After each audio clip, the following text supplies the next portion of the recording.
ready for action. Let me just edit this part. Yapping and eating. I got some Burger King. Got some Burger King going on. No, it's not supposed to be a Burger King mukbang. It's not supposed to be, but that's what it is.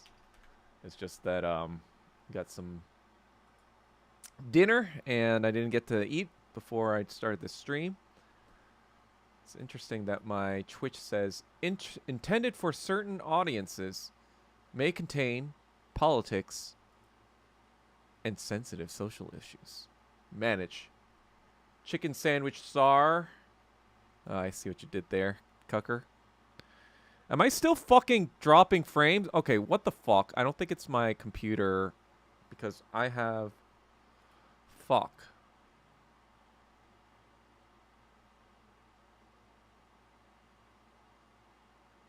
Wait, how's this stream?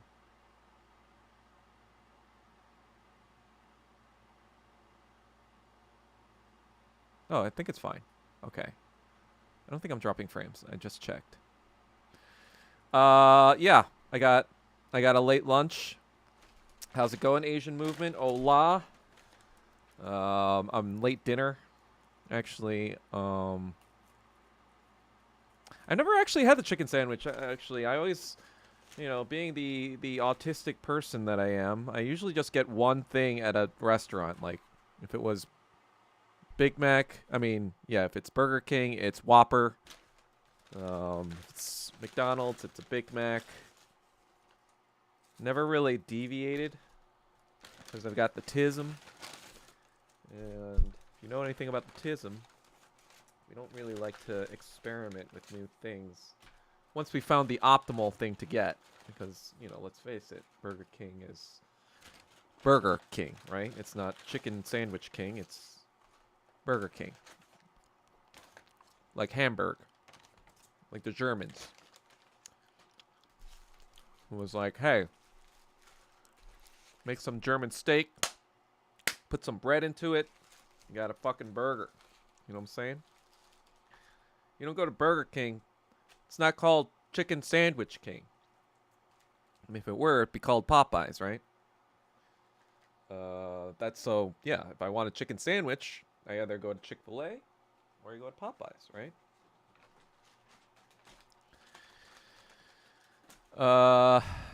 It's not a purposeful, it's just that I didn't have time to eat. I just fucking... Yeah, that's right. Exactly like Michael Kim's mukbangs, exactly, right? Because, you know, everyone wants to see a fat dude fucking stuff himself in the face and say nothing of value about the actual food, right?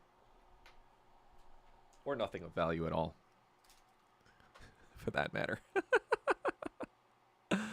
How is UCLA? You are currently Netanyahu Max. Why am I Netanyahu Max? Is Burger King like a Israel supporter? Look, there's no ethical consumption under capitalism, you know. I just came back from UCLA. Oh, checking in, Sar Steve. Hello, how's it going? Actually, when I was a kid, you know how much a fucking Whopper value meal was? Not all the time, but they had deals. Literally for $3 fucking dollars, I think every Wednesday when I was like, you know, maybe like 12 years old. That's when I would be like, Mom, we have to get burger. Because, like, my mom would never fucking get us even, you know, fast food. She'd say it's a waste of money. Even $3, right? Well, it was more like $5 or $6 regular price. But, you know, when it'd be $3, you'd be like, oh, okay, I could fucking, you know, buy fast food for my kids when it's $3.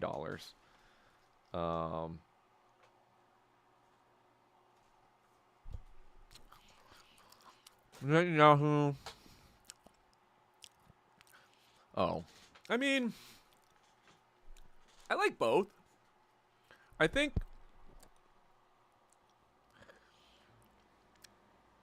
they're different, right? The Big Mac is a different feel to the burger. This feels like more of like a barbecue style type burger. But you know, I don't fucking know. Whatever. I'm just fucking around right now. Yeah, so I was tabling QFK. I was tabling at a UCLA from 3 to like 6, but then we also me and we also put flyers all around campus. Um, some of your flyers from like 3 or 4 months ago actually were still there, so that was funny. But yeah, it went pretty well. We actually, I think we ran into a groiper. I'm not exactly sure. One of our people called him out to be a groiper, but he didn't deny it. He said, I forgot what he said, but like when somebody called him a groiper, he was like, he wasn't like, "What's that?" or whatever. Thanks, illustrious media. Get my stream pumping through the algorithm, doing work. Um, but yeah, you know, I did that, and then I was coming back from home, and I was like, "Oh shit, it's already like fucking 8." So I was like, "I gotta get some food though," and so I was like, "Fast food, right?" But then wrong, because fucking line. It was like the slowest Burger King in the existence of mankind's history. And I had to wait in the drive-thru like for like 15 minutes, I think. 20 minutes. It was like 3 cars in front of me and it was like 20-minute drive-through. I was like, what the fuck is going on? That was annoying. For sure.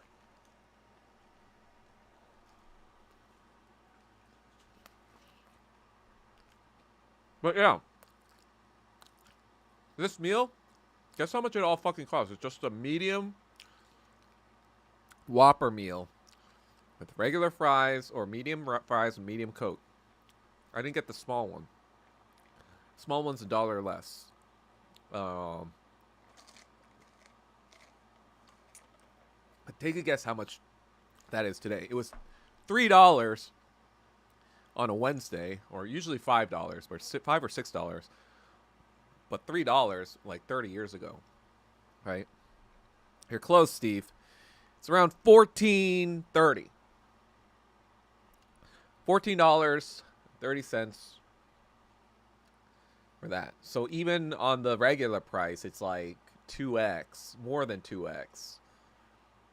And if you're going back on the fucking $3 meal price, it's like almost 5x, right?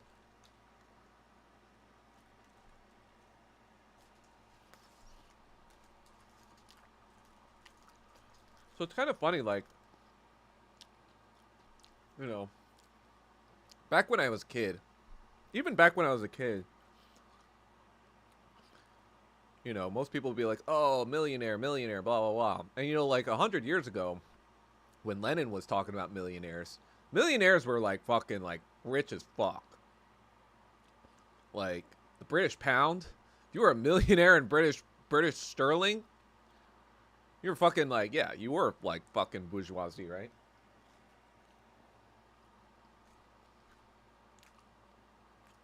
You weren't just like bourgeoisie, you were like part of the fucking oligarchy. But you know, obviously, as we know, inflation happened with the Federal Reserve. And then when I was growing up, millionaire was still pretty good, right? And then, you know, when I graduated college and became a or really just a millionaire myself after taxes, I was kind of like, yeah, it's a lot of money still, right? I'm not saying that it wasn't a lot of money, but it's more like, oh, in Manhattan, it's about average. That's how fucking crazy Manhattan is. And it's even crazier now because like back when I was in first moved to New York, I believe it was like 1,000 square foot apartment would be something like, I think it would be like $1,000 per square foot. So 1,000 would be a million, right? Oh fuck. Are the frames still dropping? I literally closed every fucking program almost. or every fucking window. So I don't know what's fucking going on anymore. I feel like I have to probably fix OBS or troubleshoot some shit, but ugh. All right. I'll do that after this stream. Sorry guys, but the sound's okay, right, Steve? Sorry guys. But yeah, and then 20 years from then, right? Cuz for example, when I first moved to New York, I get Shake Shack all the time. I get a double Shack burger, cheese fries, Coke with light ice. That was my order every fucking time. And I knew it was around $13 every fucking day, because I got it every week at least in New York when I first moved to New York. The same shit now is almost like $22. And, that's like 80% inflation in like 20 years, right? So that even that millionaire whatever, that's even eroded, right? And so all this to say, yeah, millionaire doesn't really mean much anymore, especially in America, because money is fucked. Get comfortable, folks. Don't until about mess. That's fucking right. Wait, what did I rant about Shake Shack last time?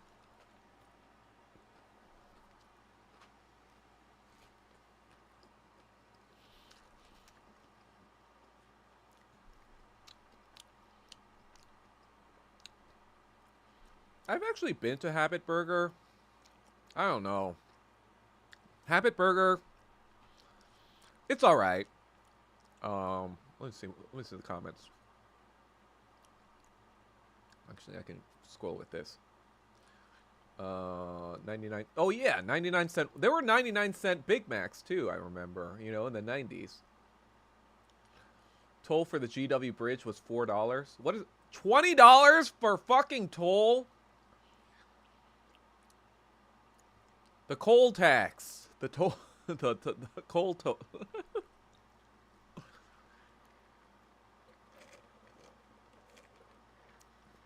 Yeah, that's why I take I live in Westchester. And my parents still live in Westchester, but that's why I take the train all the time. I don't fucking drive in because it's fucking $1 billion apparently now to fucking pay the toll, and then you got to pay $1 billion to park your fucking car. It's funny because my sister's like pretty city person, right? She's lived in Paris and she's lived in New York for a while. Now she lives in San Francisco. And when she first moved to San Francisco, she was kind of sad because like she was a New Yorker, right, for the longest time.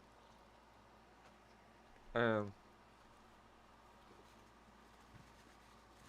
talked to her recently, like, oh, you think about possibly moving back ever?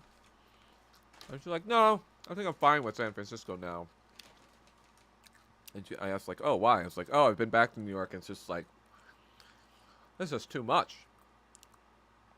It's just fucking all this shit going on all around all the time, and you gotta pay for fucking everything. Gotta pay $20 for tax, toll. Gotta pay $20 for street fucking parking. Not even just like leaving your car in one of those garages that charge you like $1 billion an hour, right? You gotta pay like $16 for like street parking. And then you gotta fucking, I don't know, hope you parked it right, because if you didn't, you get another fucking ticket, and that'll cost you $1 trillion. But yeah, and then if you take the subway like me, well, if you aren't tall and whatever, you're always at risk of getting raped by some rando. or hate crimed, right? Especially if you're Asian. So yeah, New York City has just become this fucking... I don't know. I don't know if David Tay is in here, but he can attest to what the fuck New York City is like today. Burger King workers back then made $3.50 an hour. Jesus. I think they make around $20 an hour now.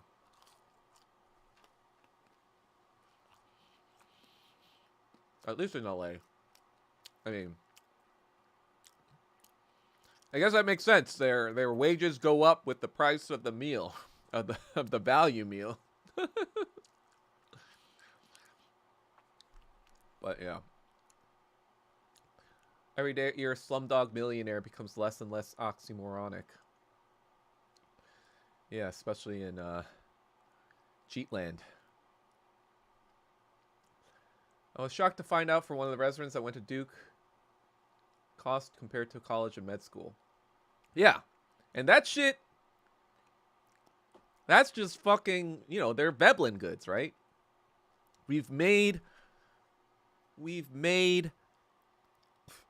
not Veblen goods, but they're just basically super inelastic fucking things that you need for your own home building, right? Education, real estate, all these fucking things that are super fucking inelastic, and more competition, like more and more, for example, international shoes. And it's not even like that good. Like the education itself is pretty fucking shit at these universities. That's what, you know, I went to Duke. It's not that great. Let me tell you.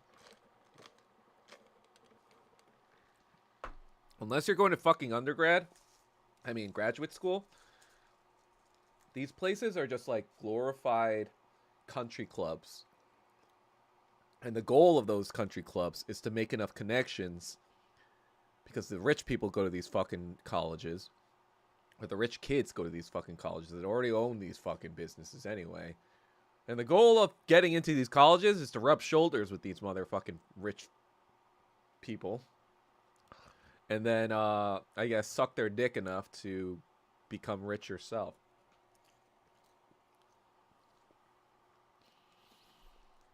But yeah. You know, Umami Burger, when I first moved to LA in 2012, even before then, I really liked Umami Burger. But then around, like, I want to say around 2016, 2017, I noticed it was not that great anymore. And I feel like that happens with a lot of shit. Like, I used to love, not Daikoku, what's the other one? Shinsengumi. There was a ramen place called Shinsengumi. I think it's in Little Tokyo. And I really liked the place, and then it kind of fell off, and I was like, ugh, God. And then it tried another place that's great, and then that place fell off after a few years, you know. I feel like anything that's like that requires a chef, once that chef leaves, quality goes fucking downhill, you know. Oh. Saw videos, New York City subway place looks like, you know, Silent Hill. Yeah, I mean, a few years ago there was this homeless guy who just threw fucking, you know, one of those traffic cones at me, or one of those signs like "Do not run" or something, or "Slippery when wet" or some shit. He just like threw a sign at me for like not paying attention to him, and I was like, "Stop Asian hate, yo." Yeah, I know, QFK. There's actually a decent Indian place in that place, QFK. So I got the same kind of thing. I got chicken tikka masala. But yes, it is somewhat sad that Rosemary is gone. Who is John Rocker?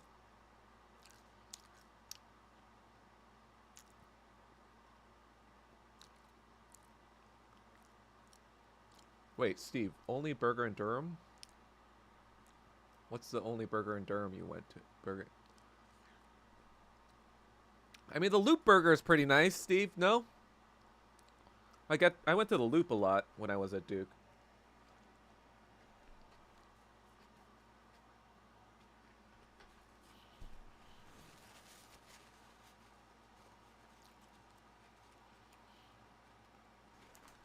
The fuck kind of fucking place was called Only Burger? Yeah. MIT. Well, wait. I feel like at MIT undergrad you do learn stuff though, right? It's pretty tough to get in, isn't it? At least you're like learning math and shit.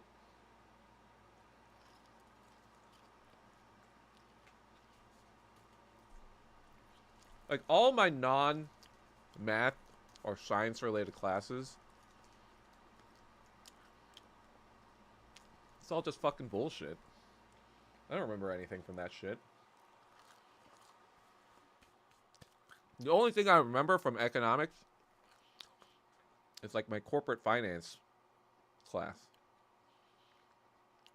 Because you actually kind of use some of that shit for work. Or you're thinking about like in that way.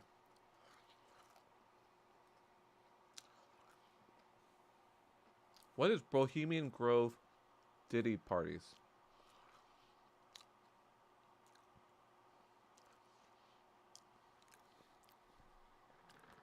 You go berserk?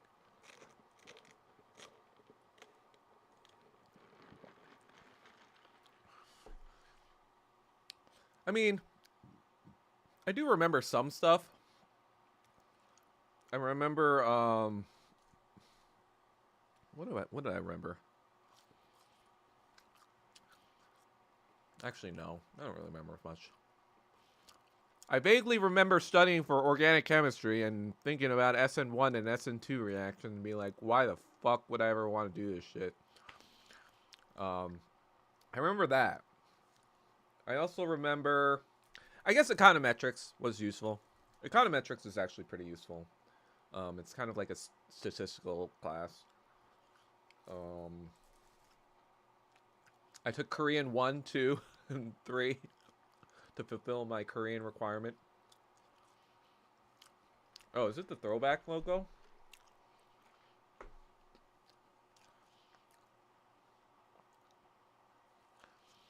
You remember season 1 and season 2 reaction to Go Breaking Bad? Wait, what do you mean? Oh, yeah, exactly. I need the fucking chiral. Chirality. Same, but mirror images. It's fine, QFK. I know you've got a touch of the tism probably yourself. It's okay. We all got a touch of the tism in this chat probably. I don't know why that's so like taboo to be like, yeah, I'm fucking autistic. Who the fuck cares? Like, do you think that most engineers or most STEM like super geniuses aren't autistic? Like, no. Like the majority of like super smart engineer people, they're fucking autistic, all right? Let's be fucking real about this. Without autism, there would be no progress in society. That's just fucking the truth. Like, you know, in the fucking jungle, all those fucking neurotypicals were like, what do we do now? We gotta get food, whatever. The autistic people were like, wait a second. These plants are growing. Maybe we can use these seeds to make them grow ourselves, and we can grow food. That's what the fucking autistic people were observing. They were looking at all the details They're looking at all this shit. Fucking neurotypicals were like, hey, we had a good hunt tonight. Blech. Fucking retards. Get the fuck out of here. That's right. You should be using neurotypicals as a fucking slur. Fucking retards.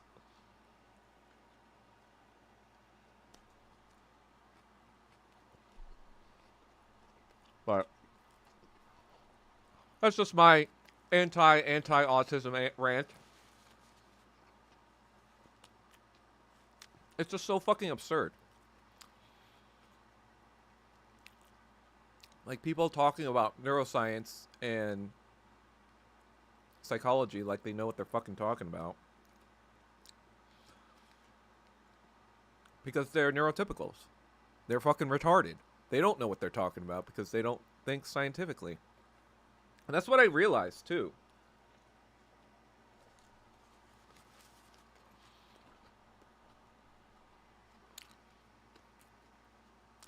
I'm reading this book. It came out a few years ago. Temple Grande is this autistic, I think she designs, like, equipment for farm animals, so they go through, like, the stuff to the slaughterhouse more, I guess, willingly. But she kind of designs it so they're not frightened and they're not, like, crazy or whatever, because, you know, it makes it go a lot easier. But she kind of, like, realized she was on the spectrum later in life because the science wasn't just not there yet. The thing is that most of the science about autism came from Hans Asperger, who was using that science to determine which autistic people needed to get holocausted and which autistic people we should keep, right? So for the longest time, his research was kind of looked at, let's just say, unfavorably, right? But then, kind of by the 1980s, his research started to be kind of like looked at again, and people started to learn about what autism really was. And so really it only was in the past 40, 50 years we've been kind of like researching this shit. And yeah, we just don't even know that much about what the fuck it even is. I mean, we obviously have much more better idea now. But, like, the general public has no idea what the fuck it even is. It's always like, oh, autism bad. It's like, well, first of all, not necessarily. And second of all, a lot of it is genetic, right? What the fuck? I think it was like a fucking ant. But yeah, it's just fucking lazy fucking ad hominem. And the reason why autistic people get a bad rap, especially in America, is because white autistic people are fucking retarded. Like, literally. Because their parents coddled them the entire time because they were crashing out all the fucking time. And instead of disciplining them like Asian parents do, who don't give a fuck about autism or whatever you are, they just let them fucking, like, crash out like fucking retards. And so, yeah, white autistic people are fucking retards. Or a lot of them are. You know. I knew very smart white people, right? They were usually autistic.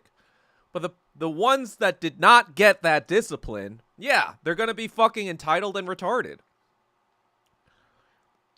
But yeah, there is no Asian, at least in my generation, and maybe the third generation, there might be fucking white autistic retards, or like white autism retardation in some third generation Asians, especially with fucking liberal retarded parents. But as far as my generation and every generation above that in Asian society, if you're autistic, like Asperger's type, not the retarded kind where you're too autistic to even function, because it literally causes brain damage when you're too autistic, where your brain doesn't develop correctly. But if you have Asperger's or Canon syndrome, I forgot what it's called, but there's another one where it's savant level. If you're that and you're Asian, you're usually a fucking genius in some fucking capacity. Because guess what? It was just like, I don't care if you don't like this. You gotta fucking study. You gotta fucking do this. You gotta fucking, whatever. So, that's my little autism, anti-autism rant. And it's like, I did not get the crisp. Okay, I guess maybe next time. Apparently, next time I'll get the fucking crispy chicken, and I'll mukbang that next time. How about that? Is the crispy chicken really good at Burger King or something? Did I miss that? Oh yeah. See, this is always gonna be my vice. Coca-Cola is always gonna be my vice. I'm never gonna not drink Coke, unless I have like type 2 diabetes and it's going to kill me. Then I'm just gonna fly to China, get it cured because they got a cure to type 2 diabetes, and then I'm gonna drink more Coke. Biologist, neuroscience majors only could memorize stuff. Alright. Next week, I'll fucking go to Burger King, alright? You happy? I mean, I'll get the fucking crispy chicken. But yeah. Just came back from another tabling session at UCLA. It's been the third time I've been doing it. They're trying to do it every week. It's a pretty good experience. I think, I feel like I am in my element when I do go to colleges. It's a very familiar place, right? I went to college myself, as you may know. I went to a very bougie ass college. And UCLA kind of is that, even though it's public, it's kind of, yeah, tabling is like, you just fucking, USC is a bit Zionist. Also, USC is a private institution, so we might not have the same leeway. Hey, bro, your very weak takes are unfortunately being ruined by your shit tier inequality. Oh, okay, well, I don't give a fuck. So, how do I ban someone from Twitch? There we go. So, yeah. Sorry, that was a Twitch commenter. Yes, I know my fucking internet. I don't even know what the fuck. I don't think it's my internet. Is it my internet? I don't think so, because maybe next time I will try to connect the Ethernet. But yes, also USC, private institution, Zionist Central, right? And yeah. FBI is throttling me. Yeah, I don't know what's going on exactly. I closed every fucking window almost that I have. Close all the fucking non-using apps. I'm freeing up all the fucking space. But for some reason, yeah, dropped frames is really high. I don't know. I'm going to try next time. I'm going to try reinstalling OBS or seeing if there's like some sort of fucking, um, seeing if there's some sort of fucking like firmware update that I didn't fucking do or some shit. Cause wait, let's see. Checking for updates. You're up to date. Oh, okay. Fuck. That's not good. That's not good.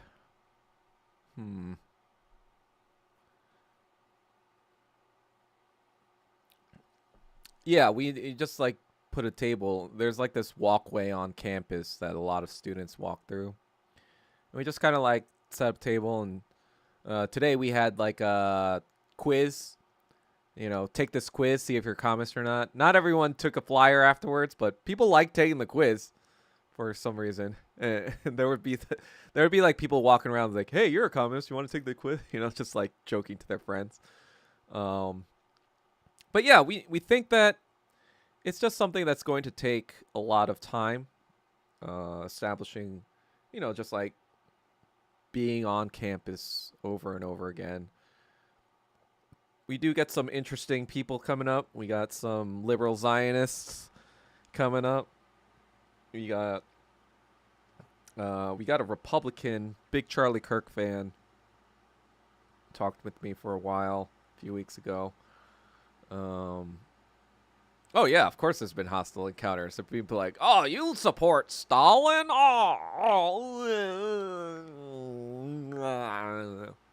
You know. And I'm like, yeah, you support Nazis in Ukraine? And they're like, well, that's not that big of a deal in Ukraine. That's just like a fringe part of the Azov battalion. It's just a fringe part of the Ukrainian. I'm like, oh, really? Do you know how many Stepan Bandera statues there are in fucking Ukraine, you dumb fuck?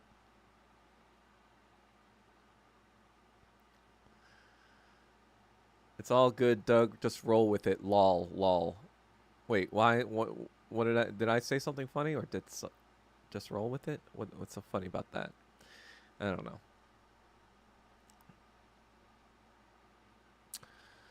I don't fucking know. But yeah, I'm just yapping.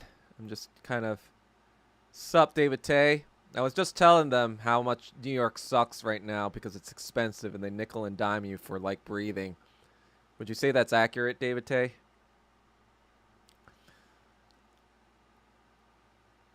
Hold on a second. Let me see what's going on with my stream.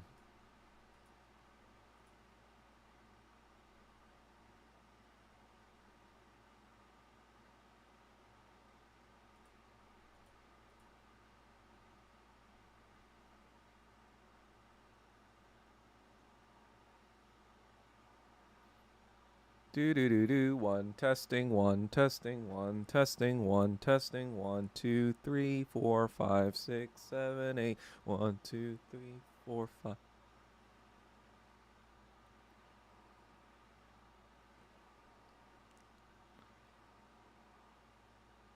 Okay, it seems fine. I think it's fine. I think it's fine. Oh, there we go. There, that was a drop. There was. Oh.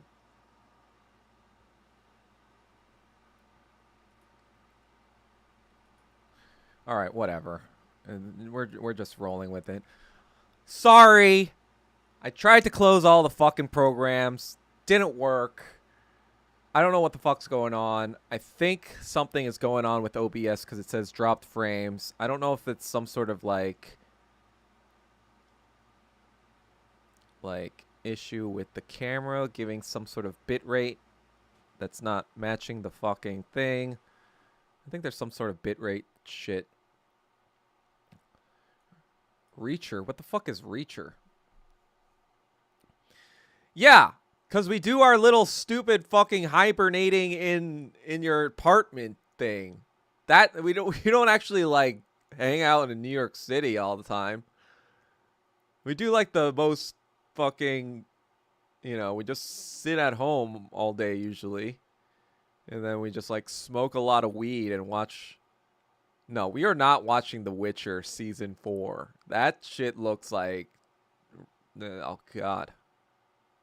I am on Mac OS.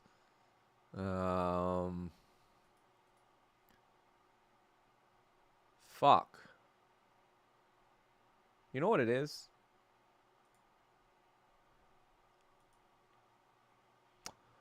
I may just have to get a new computer dedicated just for streaming. It's not my favorite option. God damn it, I don't know. This was always supposed to be a low effort thing. Fuck, but at least fuck. I don't know. I don't fucking know. Reacher isn't a bad show as far as Amazon shows go. I don't know what Reacher is. I just started, you know what I started? I started this like random time travel show on Netflix. And I was just like, I don't even feel like watching any more of this.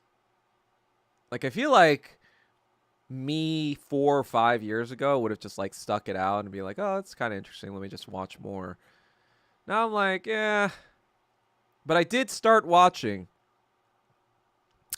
So I'm kind of like looking into anime a little bit more.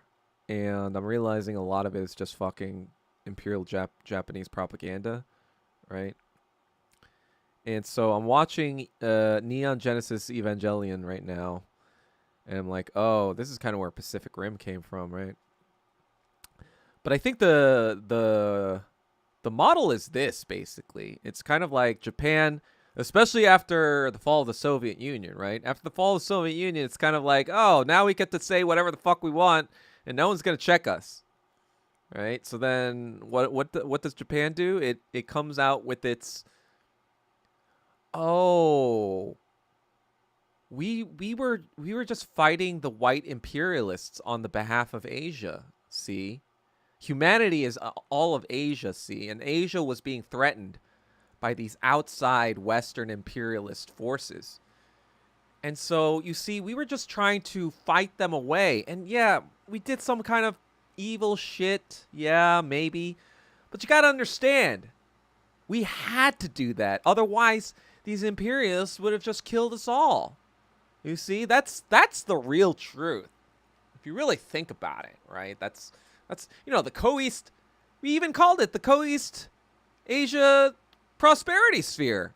You didn't get that? I mean, that's what we told you guys it was. We were looking out for all of y'all. We were going to prosper together. But, it was only because, America, we made a mistake, guys. We pissed off America, and we're sorry about that. But the entire time, we were just trying to be the heroes. You see, and, forget all the fucking war crimes and horrific things we did. That's just life. That's just, the cycle of life, the Nietzschean eternal recurrence. And, this time it was us. Next time it'll be you. And, the cycle goes on. And we're all just human and evil and whatever. At the end of the day, we're all self-motivated. It's all whatever. There is no morality in life. That's the fucking story that they try to tell the rest of Asia, right?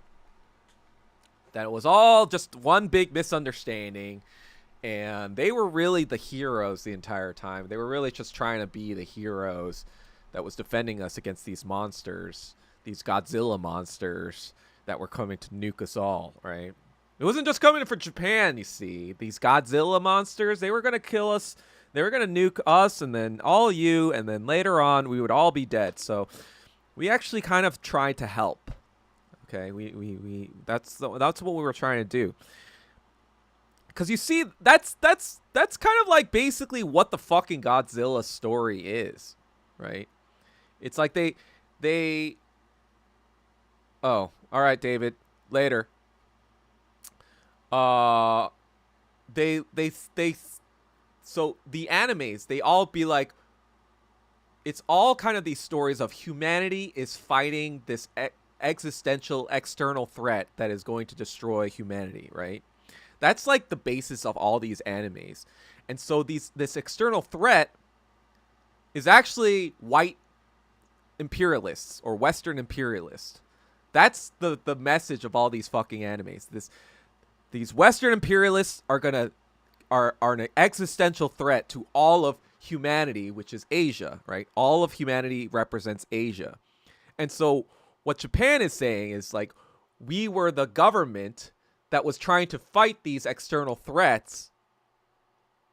And yeah, we kind of maybe had to deal with some, people that were not doing what we told them to do. But that's because they didn't do what we were told them to, and they were affecting our chances of killing this external threat. So we had to fucking deal with that. And that was annoying because they weren't doing they weren't being proper slaves to the Imperial Japanese military. Because if they just fucking were the slave, if they just knew their fucking place, we would kill these existential threat and we would be all happy right now. That's basically every fucking anime since 1991, I feel like. Or any anime, not every anime, obviously not. But every anime that talks about like, kind of like fascist politics and like is like humanity against something, right? Or there's existential threat against something. That's basically Japan saying we were that thing fighting this thing that was going to kill us all. And that's the basis of my theory about like anime and like how it tries to whitewash Japan's fucking crimes. I was allowed to watch old Godzilla movies. It was dubbed. It was in Japanese. My mom would have banned it, lol. Well, Steve, what did you think about Godzilla? I actually didn't really watch Godzilla movies growing up at all.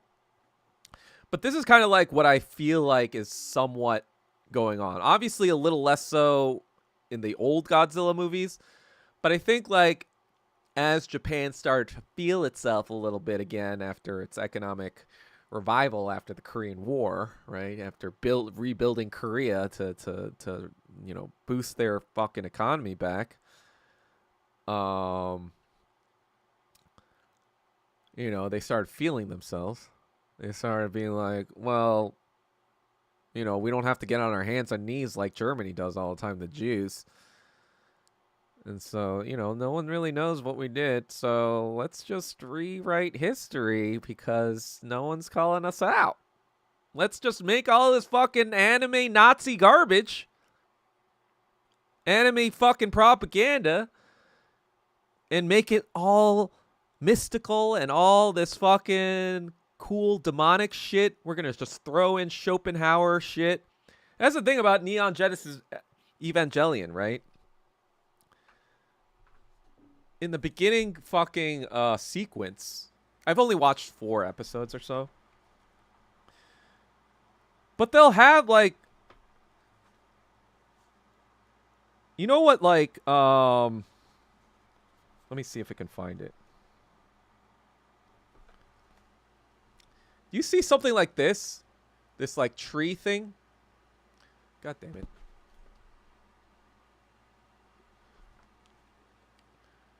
This tree kind of like symbology. This is actually Hebrew.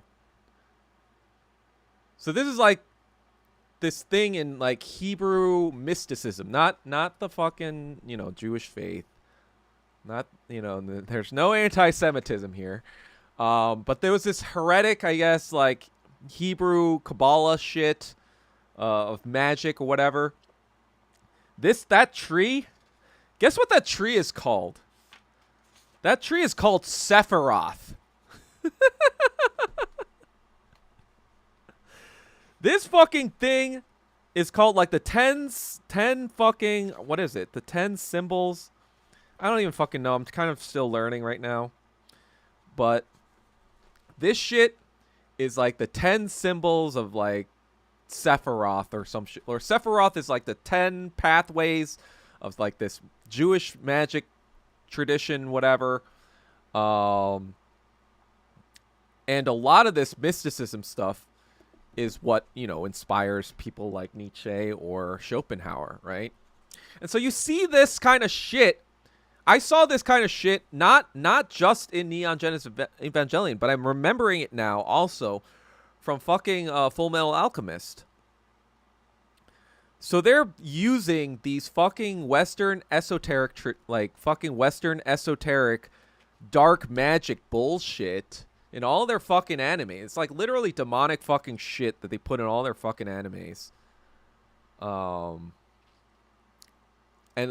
those animes are usually have to do with like existential, like Full Metal Alchemist. It was literally about the Führer, right? And Neon Genesis Evangelion. It's about like killing these angel monsters or whatever with technology, with these mechs, right? But they always have these little weird things to them, like Sephiroth. You all know who the infamous Sephiroth is, right? In Japanese fucking culture. Yeah, that's fucking Final Fantasy VII, the most famous video game in Japanese history, or the famous RPG in Japanese history. Is like using this fucking demonic symbolism. And I'm just kind of like, holy shit. They're just like saying, yeah. They're saying a lot of things here that people who use the term dog whistle, I'm like, yeah, this is a dog trumpet. This is not a fucking dog whistle. This is a dog like bullhorn of like where. What's the Kabbalah craze in the 90s, Steve? I didn't know there was a Kabbalah craze. One-winged angel. That's the song. That's the Sephiroth theme song, right? One-winged angel. That comes from the shit. Sephiroth.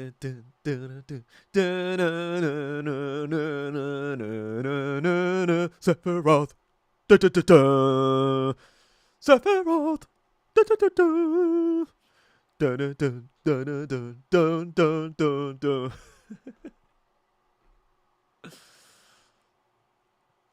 But yeah, it was just kind of like, oh, this existential Sephiroth threat, this Jewish threat to our lives, right? What are you trying to say there? I forgot what the Kisune. I forgot who the fucking writer was. But I'm just like, what are you trying to say there, buddy? This outer space Jewish threat, Genova, right? Genova comes from the fucking sky. It's an alien fucking Genova shit. Drops down, and this fucking experiment, the Hojo guy, he makes Sephiroth out of Genova shit. And so what are you saying? This Jewish thing from outer space comes to like destroy the entire fucking planet? Is that what you're saying, buddy? Sephiroth. Da, da, da, da. But yeah, I don't know. It's just stuff, obviously as a fucking, what was I? 1997. I was, 13, 14 years old? Obviously, as a 13, 14 years old, I'm not putting two and two together. I'm like, oh, this is cool. Oh, Sephiroth. Oh, that's a cool name. Whatever.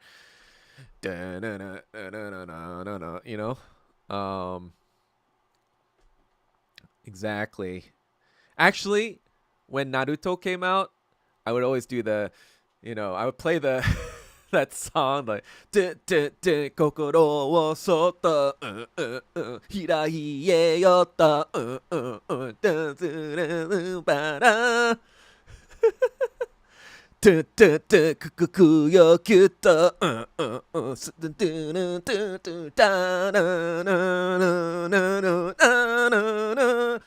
That's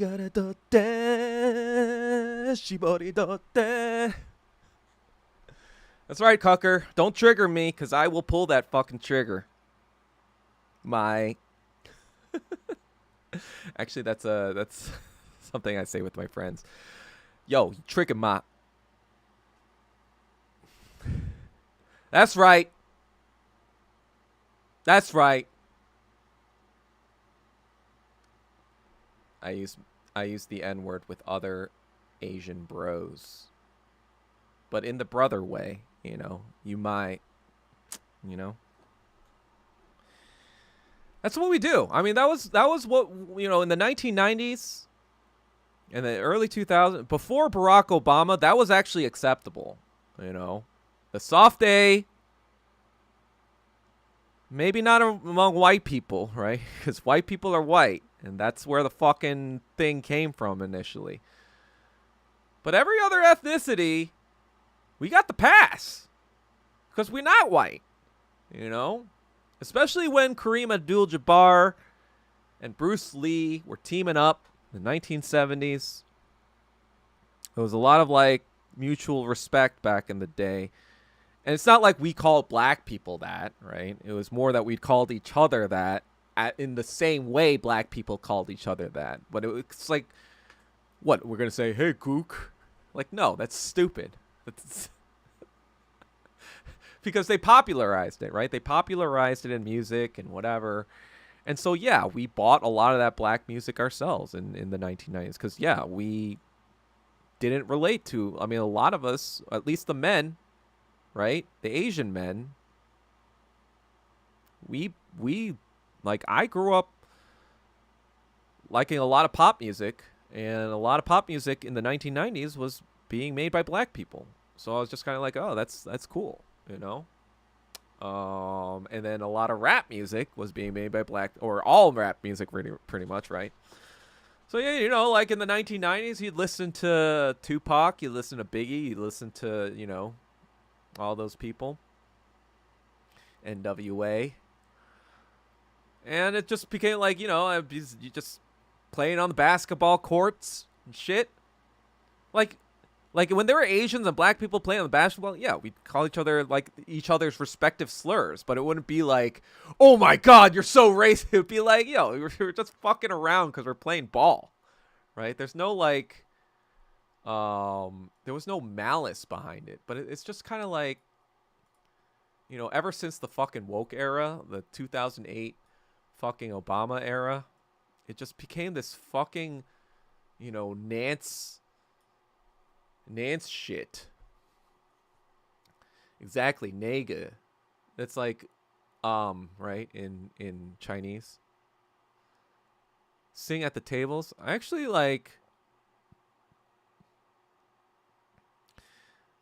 it's actually just annoying to sing at the tables randomly.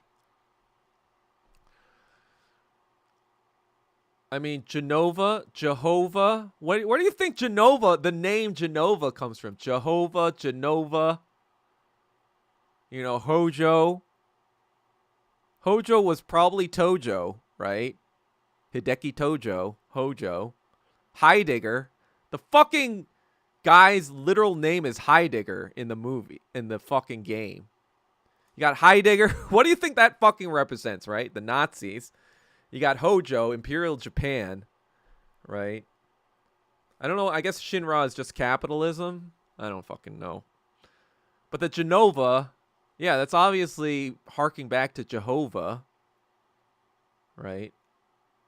Though I guess that's the name Christians use for God. I forgot. Is it? I forgot which name. Ugh, God, there's so many names for the Lord. Forever Hyung. Now black people love K-pop. We've come full Dongurami. Oh. Full circle. Oh, okay, Cooker. You are Korean then, aren't you? Or are you? Or are you just trolling? Rush Hour is a perfect example where racist Asian and black jokes can be made and people won't get triggered. They won't get triggered, Right. That's the other thing, too. We wouldn't fucking say... Obviously, Asian people, Asian dudes, We weren't fucking going hard R when we were calling. We would do that. That's just retarded. That just, like, yeah, you'd probably get some stupid fucking Republican fucking, like Korean, like, or Korean or Viet Republicans probably saying the hard R because they're fucking racists.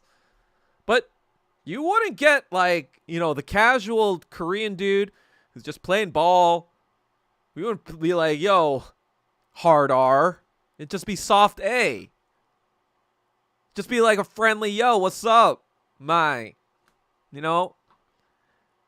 It's just fucking ridiculous, man. Yeah, I understand, like, not letting white people use that shit because, you know, they made it into something. Yeah.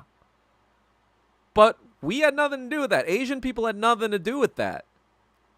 And that's the other thing. Like, Asian people also had nothing to do with the fucking Holocaust or anti-Semitism. But now it's all about China. China actually killed Charlie Kirk because China's anti-Semitic, you see. Ugh. That's the angle they're going with these days. It's just, like, so funny to me. Like, you know, Asian Americans were asked to care about so much about anti-blackness and about the Holocaust. And it's like, wait, you don't even give a fuck about what Japan did, and you're telling us to forget about it, and you're telling us to get over it, and you don't even know what it was to get over about, you dumb fucking fucks. So why should I care about your racial grievances that have nothing to do with me, right? I didn't enslave you. My ancestors didn't enslave you. You know? We didn't do any. We didn't even know black people existed until probably like 1800s. Okay? We didn't even know y'all existed until for thousands of years we had no contact with y'all whatsoever. We had no contact with black people. We had no contact with Jewish people, right? Most of us until basically 1965. Really, you know, that's the Hart-Celler Act. Most of us did not even fucking see a black person in our fucking lives, or a Jewish person. A black or Jewish person. So we really, most of us, really only knew about y'all for the past 60 fucking years. And so for you to be like, oh, you're so anti-black, or you're so anti-Semitic, it's like fucking nonsense.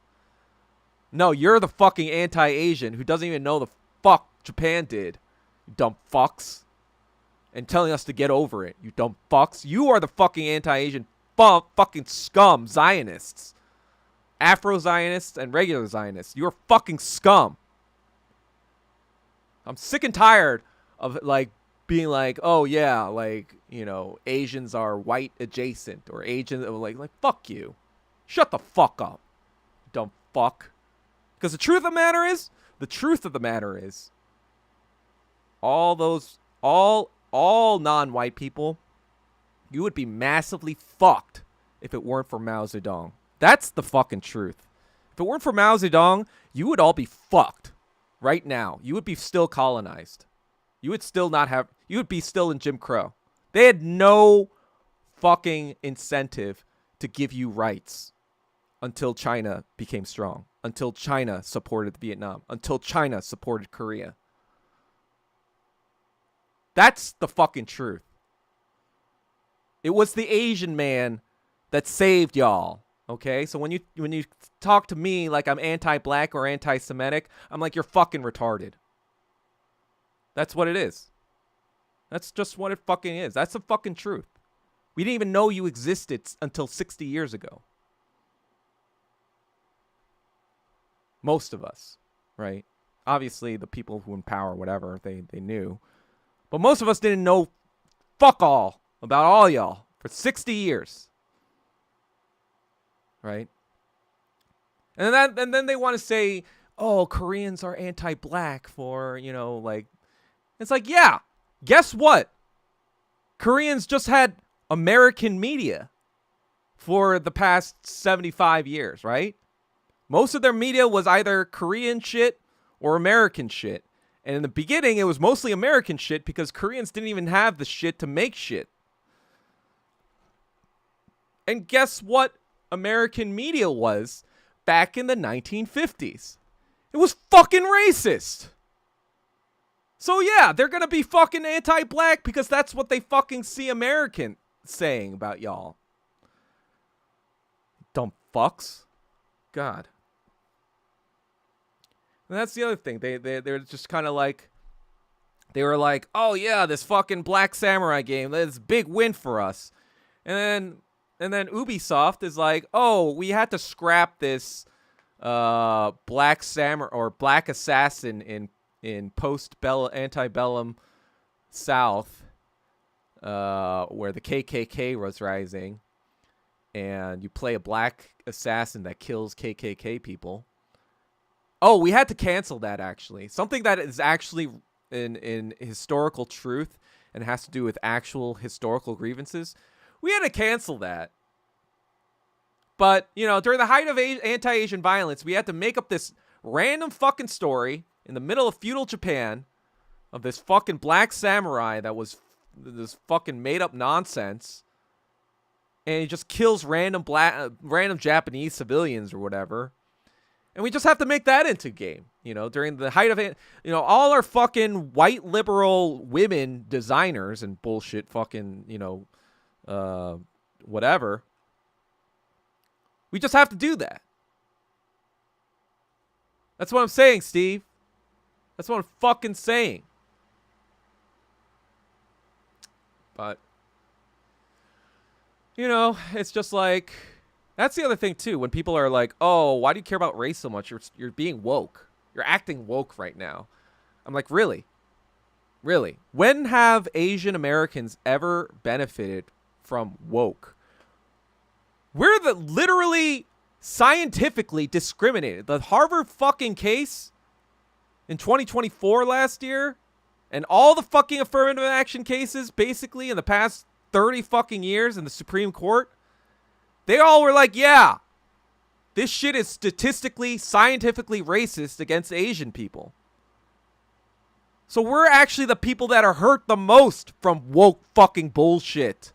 You think I'm pro-woke, you dumb fucks? When does identity politics ever fucking done anything for Asian Americans, you fucking retard? Stupid fucking idiot. God, I fucking hate, like, fuck these fucking white Marxists who, like, fucking try to, like hand wave this fucking bullshit. Guess who fucking hand waved that bullshit 80 years ago? 100 years ago, actually. The KPD, the German Communist Party. They didn't deal with anti-Semitism. They thought, oh, that's not part of our party program. But guess who did? Guess who took advantage of that? You ceded that territory, and guess who took over that territory? The fucking Nazis. And a lot of people in Germany were picking up what the Nazis were putting the fuck down. And the KPD had no answer for that. And sure, the Nazis were being funded by, you know, the probably MI6 and American corporate interests. I'm not denying that didn't happen, and they had a leg up in that department, of course. And they used, you know, tactics like, you know, violent tactics or whatever, and fighting KPD people in the streets and whatever, all that other nonsense. But the other fact of the matter is they did not fucking, you know, develop a counter theory, or they did not develop enough of a fucking program that addressed whatever the Nazis were putting down. And so when the American government makes all this fucking racist shit against Asian people, and it's looking like World War III is going to happen with China, what the fuck do you think is going to happen this time around? You know? What the fuck do you think is going to happen? It's just so... I'm just so fucking annoyed. Like, no one understands. Like, literally no one understands race in this country, except for Asian people. Because the thing about Asian people is that every race hates Asian people in this country.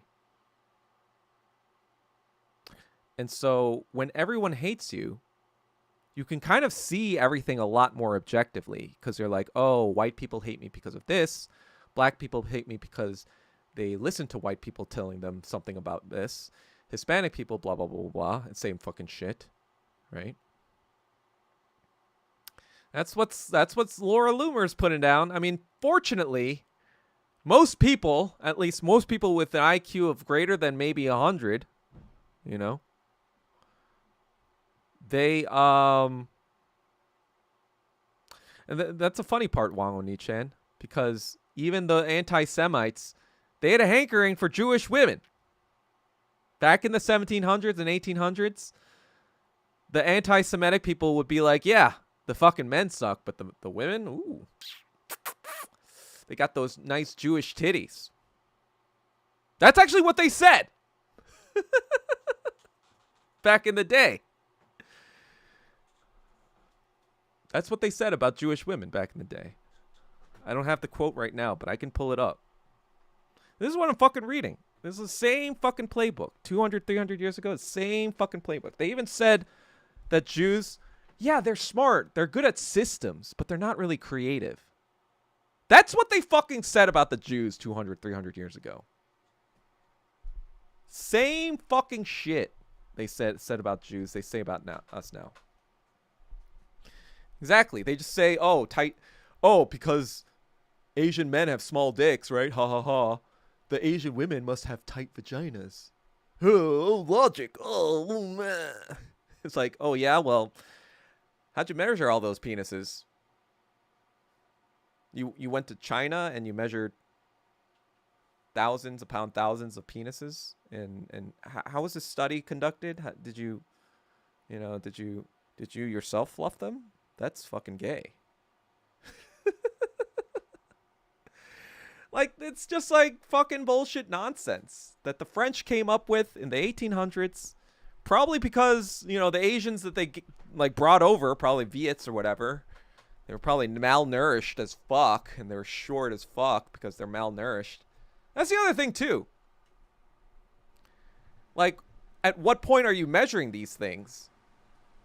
Because, you know, if I was born in Korea, I'd probably not be as tall as I am now because I drank a lot of fucking American milk and shit or whatever, and probably had better nutrition than a Korean would at the time that I was born. And it's just like, yeah, the logic just doesn't fucking math up, you know? I love them nice Jewish titties. I mean, I don't not like them, I guess. Probably not if they're Zionists, on a Zionist, though. They don't, those fucking Jewish, like, Nazi titties. They'd be like, get away from me. Get away from me, Nazi titties. Zionist titties. Away from me. What is it?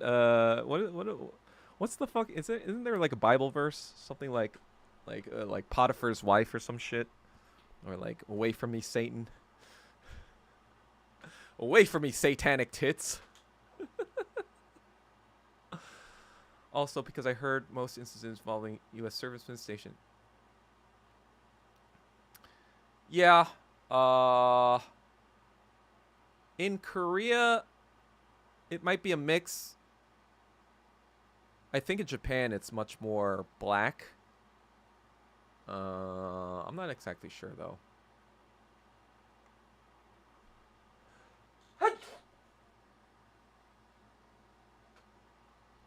Maybe nowadays, because there's more black people in the military than there were, like, 30 years ago. Especially at the kind of, like, officer, or not below the officer level. Yeah. I don't know. I mean, I just know that there were white people doing shit still, so I don't fucking know. Ah, fuck. I got a leg cramp. You gotta stand up. Ugh. That's what happens when you're old, guys. You just get fucking cramps randomly. And you gotta fucking, like... Ugh. Ugh.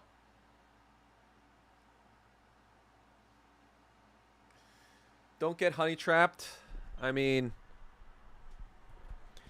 It's very difficult for me to get honey trapped since I'm only into Asian women, usually. So... Unless there's a super hot... But then I would figure that out, you know? I feel like that wouldn't... Yeah. I feel like I'd be able to suss out any honeypot coming my way. And hopefully, the CPC sends me some honeypots, and I'll be like, all right. I was already gonna defect to y'all, but you throw in them, I'm not gonna refuse, right? DPRK throws me some honeypots. I'm like, yeah, sure, great, I'm in. I'm in. I was gonna do this anyway, but you didn't have to throw in the package. But who am I to turn down these women, right? Who am I to deprive, Chinese or North Korean women of my services? So if they want them rendered, who am I to deny that? Oh man, this is a shit posting stream. I'm not gonna lie, this is funny. How crazy is the shit coming about Charlie Kirk's wife? I mean, I think the Candace shit is crazier, no? And I actually predicted that. I'll pull up. Though I made a tweet. I think James Lee, he's kind of like this independent, kind of like conspiracy theorist media person. But he said something like, I forget. He was like saying like about Candace and be like, hey, what do you guys think? Like, is she whatever? Blah blah blah. And then I said something like, Candace definitely has receipts. Because what she's doing right now is she's acting like the Soviet Union when the U-2 spy plane went down. Because what the Soviets did, was when the U-2 spy plane went down, they didn't mention that they captured the pilot. But they captured the pilot, right? So in the United States' mind, they were like, oh, the pilot's probably dead or something. And they found the plane. Like, fuck, like, that's probably what happened. And so they were like, oh, yeah, that was just, an experiment gone wrong, or whatever, that it wasn't meant to be there. And, that was our bad, like that's what happened. Like that, we weren't trying to spy on you. It went off course and whatever, blah, blah, blah. And then Khrushchev was like, really? And then made them look like idiots, right? I think it was Khrushchev. But then that's what Candace did. She was like, she waited for all the fucking Zionists to be like, oh, that's a lie. She's lying. She's crazy. She's ridiculous, blah, blah, blah. And then you notice what happened? She released it on October 7th. Right? Now, when was the Kirk assassination? It was September 10th, right? So that was planned so that on September 11th, Israel could maximize the exposure of the Kirk assassination plus 9/11 to be like a double whammy of like propaganda in the Americans' face. So what Candace did was like, all right, I got the receipts. Let's see what they say. And you know what?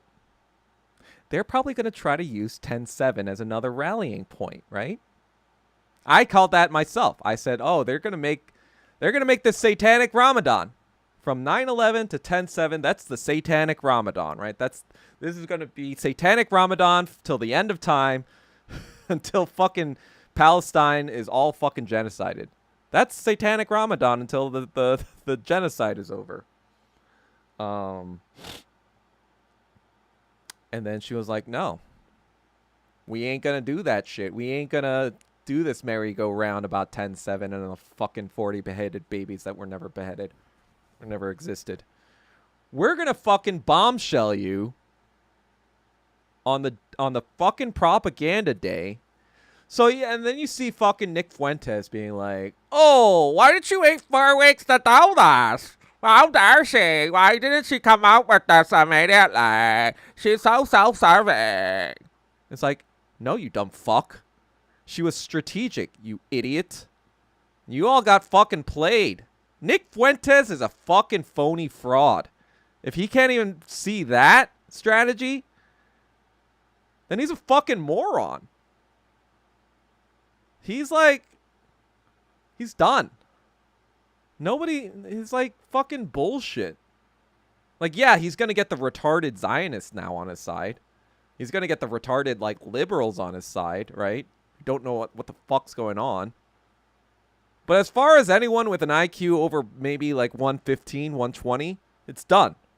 He's never getting like a smart person to support him unless they're a fucking evil Zionist scumfuck. Exactly, Steve. Nick is fucking done. Like he lost out on the shekel gig because yeah, Candace Owens torched that fucking TPUSA to the fucking ground now. No one's gonna fucking listen to TPUSA, especially about Israel. That's for fucking sure. That whole grift is gone. So Nick Fuentes, if you were trying to get that gig, it's over too. That gig is gone too. So you can't even get that. And not only that, he bet the farm. He bet the farm on Satan Yahoo, and he didn't get the gig. Israel saw that people were not picking up what Nick Fuentes was putting down. And they were like, yeah, he ain't getting the 7K train here. So then now Nick Fuentes is like backpedaling. He's like, oh, well, why did she release it? Oh, Macron. Oh, she's going to be in jail for Macron or whatever bullshit. It's like, no, dude, you're coping. You're coping. I'm sorry you lost. And I'm sorry, like, I know I have some Groiper fans. But I'm sorry, your Führer. Your Führer. The Führer. Your Führer lost. It's over for him, bros. You should just join the communists. Join me. Join us. Join us. Millions, billions must join. Join us. No, I know. It's just a fucking joke. They're saying, like, Israel pays people, like, 7K a post or some shit, Steve. I don't even fucking know what Wu Mao shit Israel is pulling. All the Zionists have left is their devoted evangelical space. And that's the other thing I'm doing too. You know, I'm reading all about Jewish faith stuff and Christian faith stuff. I still have to do more research on Muslim faith stuff. You know, God, as you all know, got a lot on my plate. And Jesus. My brain's getting a little tired lately. I don't know about you, but when you read for 3 years straight, hours a fucking day, you tend to get a little tired. Tend to get a little fucking tired. You're just like, when does it fucking end? How much fucking searching am I gonna do? Maybe this is why Engels was frustrated at Marx all the time. He was like, just fucking write the fucking book, bro. You don't have to get it perfect. And he's like, no, I have to get it perfect. I'm reading about Lenin too. And there's this intro in the intro. It's like, yeah, Lenin didn't really care if he lost all of his friends. He was just like so committed to the cause. He was like, oh yeah, If you weren't on the fucking train, he just kicked you the right fuck off. And I was like, oh, this motherfucker like me for real. I mean, I'm not that harsh. I feel like I'd still keep a lot of IRL friends who are not communists, obviously. But, there are people who are like, oh, what happened to Doug? I'm like, nothing happened to me, you retards. I fucking decided to stop being, stop not saying things about you retards for once. Yeah, I know, D. Wallace. I should write more. It's just... I mean, I can't even fucking write this fucking Breaking Bad thing. And that's something that I'm excited about. I don't know what's going on with that mentally. I think, yeah. Like, that WMAF mind virus article I wrote that kind of, like, launched me from obscurity into semi-non-obscurity. I think I, like, gained, like... I was at, like, 800 or something followers, and then I ballooned to 2,500 followers after that article, actually. So I was like, oh, I guess people like reading what I have to say. And then I wrote another one, Intersectional Imperialism. I thought that was pretty good. Wrote something about becoming a communist. It was more personal. It wasn't that, I guess, well received. I still like it. But, yeah, it's tough because I think there's a limit to written stuff in terms of propaganda value. Like, the reason I'm doing this Breaking Bad thing is because Breaking Bad is somewhat universal in the American sphere. And I want to try to get as many eyeballs on it as possible. Potentially even Vince Gilligan's eyeballs. Because, like, I talked to some screenwriters and I asked them, like, hey, do you think Vince Gilligan would ever, like, see this? And then Ivan said, or I guess I gave it away. Ivan, my friend who's a screenwriter, I don't know if he's watching, but he told me that basically every screenwriter will hear about something if it's accurate and, like, true and, like, something that hasn't been talked about. If, like, this is true and it goes, like, even semi-viral or whatever about my theory about Walter White being Adolf Hitler, then he said that he will hear about it eventually. One of his writer friends or whatever is going to see the video and tell him about it, and he's going to check it out. And I was like, all right, I got to write this thing then. I got to write this fucking theory. It's theory of all theories. I expanded, actually, on a little detail, too. I don't know if you guys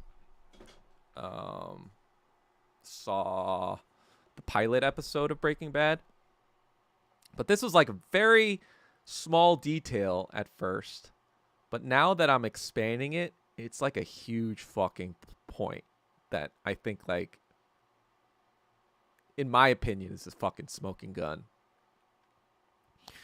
So in the pilot, there's a scene in the car wash right before he collapses. He sees a woman in a green dress getting into green BMW, and then he falls down to the ground. And then that's when he gets the cancer diagnosis. People before me have said that this is a clear Great Gatsby reference. Like, not even me, right? This has been already said by people who've watched the show and kind of being like, oh yeah, it's probably Great Gatsby reference. Because on the outside, it's kind of similar to the Walter White story, right? It's a, Great Gatsby, or Jay Gatsby, is a dude who gets into the bootlegging business, makes a lot of money from bootlegging business, and then gets killed, right? And dies at the end, based on, the shit that happens in the story. And it's kind of like, it's like about dealing, illicit substances for money and kind of like, chasing after green, right? The green light that he chases after at the end of the book, the daisy, the green light. That's the signal for like, I'm chasing after my dreams, but I'm also chasing after this money. And in Breaking Bad itself, the reason why people say it's a definitive reference is because Vince Gilligan does play with color in the show. And green signifies when a character is going to go bad. It's about to break bad. So if you notice in the pilot, for example, he's kind of wearing like a regular whatever shirt, but at the end of the pilot, he's wearing a green shirt. He's wearing a green dress shirt. That's the one that flies in the fucking air, right? So in the entire show, the green has that same symbolism in The Great Gatsby, kind of. And so, the other thing about The Great Gatsby, though, that most people do not know, is that it was released in 1925 by F. Scott Fitzgerald. And the book was actually not that popular in 1925. Similarly, another book came out in 1925. That was called Mein Kampf by Adolf Hitler. So you have a book coming out at the same time about money, right? At the same time, the fucking Mein Kampf comes out, right? It's not that popular. When does The Great Gatsby become popular? It becomes popular during World War II, because during World War II, soldiers, who are out or whatever, they're actually given copies of a bunch of books while they're out on the field, as kind of like recreation, as when they're not fighting or whatever. This is when The Great Gatsby actually becomes really popular, because like all these soldiers really like the book. And it's a very, it is a very class-conscious book. It talks about the Great Depression, or not the Great Depression, because that didn't happen yet. But it kind of talks about the decadence of the Jazz Age and all this other shit, and blah blah blah. And it's kind of like it was my favorite. It was one of my favorite stories growing up. So it's a pretty good book, right? So it becomes popularized during World War II. But F. Scott Fitzgerald dies from, I guess, like alcohol poisoning. He was a depressed dude in Hollywood because he never made it in Hollywood. Another reason why I kind of relate to F. Scott Fitzgerald, I guess. So, in the story of The Great Gatsby, who is the guy that introduces Gatsby to the business? It's Meyer Wolfsheim. Meyer Wolfsheim is actually a stand-in, or it's supposed to represent a Jewish mafia gangster don in the 1920s. He was basically supposed to be that kind of guy. So you have a Jewish guy in the 1920s corrupting this Jay Gatsby and going through this whole story about capitalism or whatever, and then it ended up being like a fucking disaster. And then you have that right in the middle of the show where Walt collapses, right? And then there's kind of like a puddle right in front of him, almost like mirroring the scene at the end of Great Gatsby where he dies in the fucking pool. And so I'm just kind of like, holy shit. Like, because the thing is, you never see this green dress person ever again. That's the kicker. You never, this person, it's just a random image thing that happens right before Walt collapses. They could have shot the scene, right, where Walt just collapses one day without it would have the same narrative effect, right? Or plot effect. There would be no fucking difference to the plot if there was no green dress woman in getting into a green car. There would be no difference to the story whatsoever, because she never shows up in the show ever again. It's kind of like hypothesized that she kind of represented Gretchen and Elliot, or Gretchen from I forgot Gretchen Schwartz. But even if that's true, guess what? Elliot Schwartz, right? Who's he? in the story? Well, he's the person that stole Walt's girl, right? Like Tom in The Great Gatsby steals, or is it Tom or Nick? I think it's Tom, right? Tom Buchanan. I forgot who the fucking names are. But Tom steals Daisy, right? So Elliot steals Gretchen in Walt's mind, and he steals his business. And guess what? Schwartz is German, right? But it's more associated with German Ashkenazi names. So you're like, wait a second. What is this telling me right now? So it's either this random image that comes out of nowhere that has no relation to the rest of the story, or it is referring to Gretchen, which more directly ties into the Great Gatsby reference, because now they're both talking about Jewish corrupting the main character, Jewish person corrupting the main character. And now, Walter White is Adolf Hitler. This is the media analysis you will never get from any other person on Earth. I guarantee you. There is no person on Earth who has put all of that together. And trust me, that isn't even half of it. They could have all this information right now from the stream, and they would still not be able to produce what I'm going to produce about Breaking Bad. But yeah, I need to fucking write it because I'm lazy and I don't know. Maybe I feel like, I don't know what it is. I think it's more, I feel like I just feel more comfortable reading, because like reading, just feels like you're doing something productive. But yeah. Wait, did everyone like leave the stream? Why is no one talking? Everyone's like, what is this guy fucking rambling about? But yeah, that's and so that's why now I'm looking into anime, because guess what? The Attack on Titan guy, actually, this might have been inspired by that. I don't know if it was before or after, but someone told me, I think my roommate told me, that the Attack on Titan guy said he saw Breaking Bad and that inspired him to make Attack on Titan. Or one of the inspirations for Attack on Titan.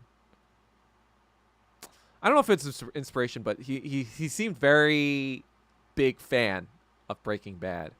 And when he said that sent the spider sense off in my brain of like, oh shit, what's going on here? You know? This was probably like 6 months ago when I was like, wait a second here. Why does this Jap love this show so much? This show about chemistry and Germans? Chemistry Germany? Why does this Japanese guy who made this pro-imperial Japanese fucking propaganda be a huge fan of Breaking Bad, might you ask? Someone who used allegory to describe Imperial Japan and Zionist Israel. Liking this other show. Perhaps there is something going on here. And I already remembered from way back when that there were Marxist texts in the book where Gail Bedecker owns like Marxist-Leninist texts in his bookshelf. And they literally shoot that bookshelf to show those books. So it's a detail that was added in there on purpose, because on his bumper stickers or whatever, it says Ron Paul. And it kind of like says that he's a libertarian, whatever. He's also like, well, like Hitler, he was also vegan, right? So he was into kind of like both the Marxist shit, but also some of the Nazi shit, right? But I remembered that because I was like, oh yeah, it's kind of about Marxism because there's that healthcare angle and all this other stuff. It's kind of a critique on the American healthcare system and the American dream. So I could see how it's Marxist, but I never put together that was like literally like obviously I knew Heisenberg was a Nazi scientist. Obviously I saw the neo-Nazi gang at the end of the show. But I was like, oh, they're just using Nazi stuff to make it more, extreme. Be like, oh yeah, these people are extreme. This gang is extreme. And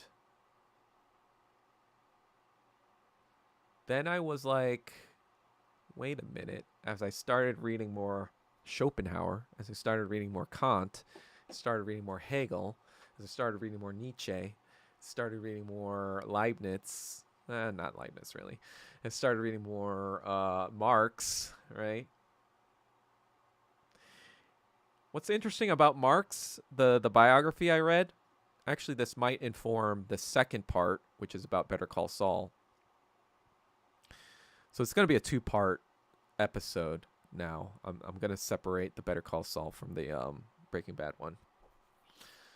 But the thing about Better Call or Saul Goodman is he's presented as Irish, right? Jimmy McGill.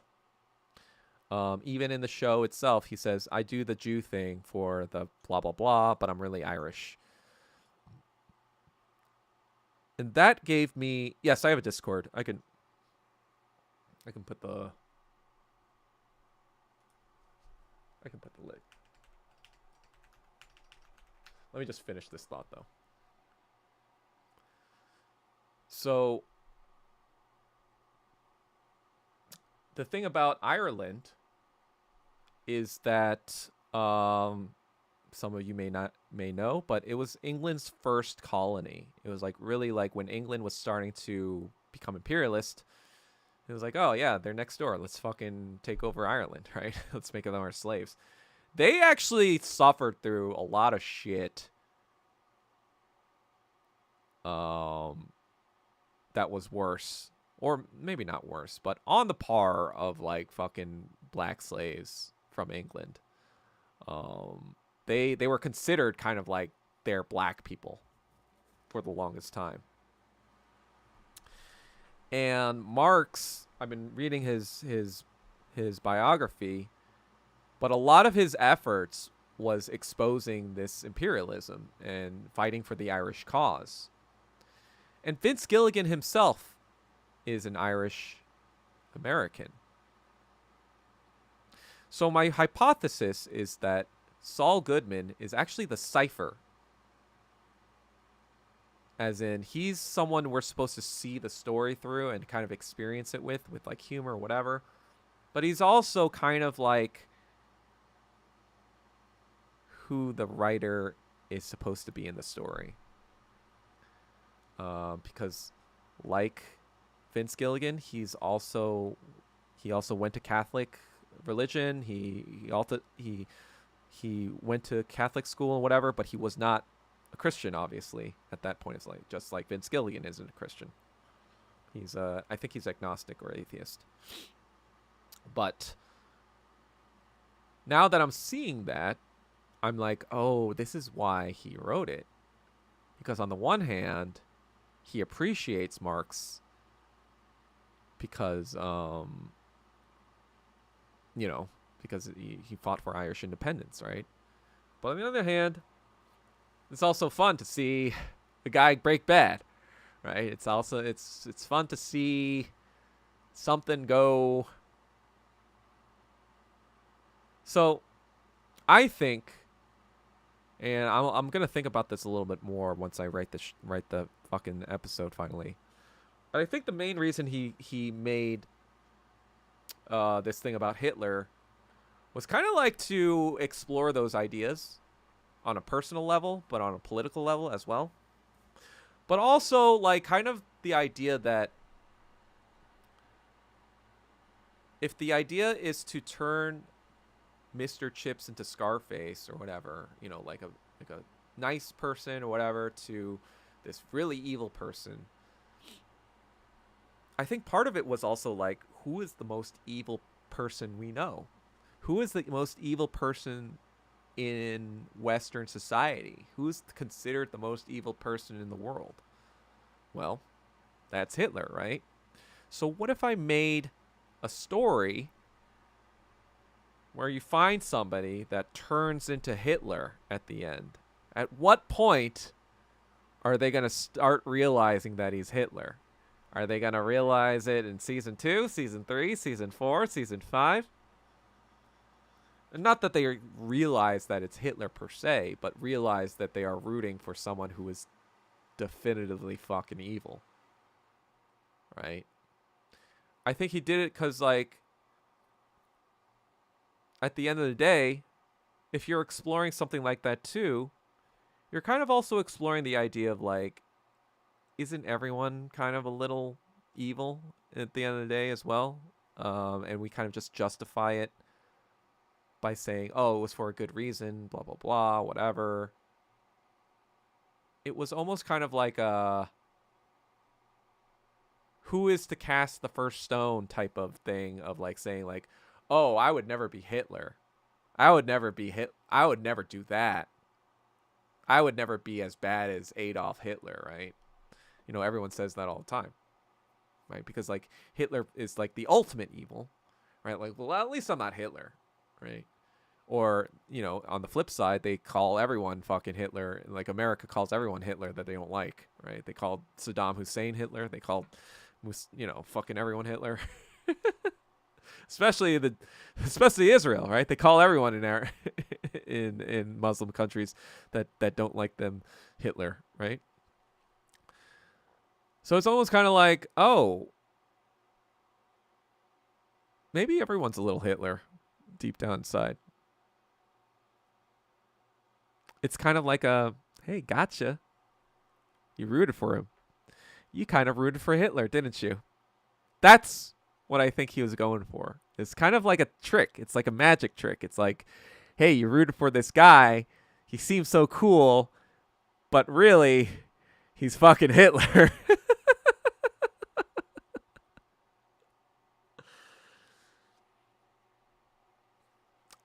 I think it was a pretty smart move if that was what he was going for.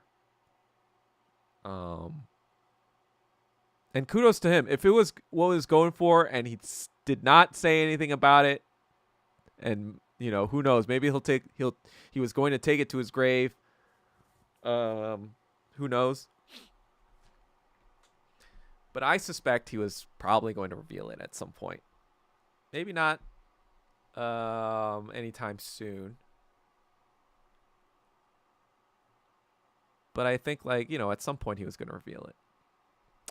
But now that I've dug it up, it's kind of like, oh, this guy saw it. This random Korean American who studied the entire canon of Marxist-Leninist literature and German philosophy and the Nazis. Like, I probably am one of the top experts in the world at Hitler and the Nazis at this point. And the thing is, I'm still not like stopping reading, right? I'm finding out more shit. I'm finding fucking Sephiroth shit, you know? That's what I'm fucking finding out.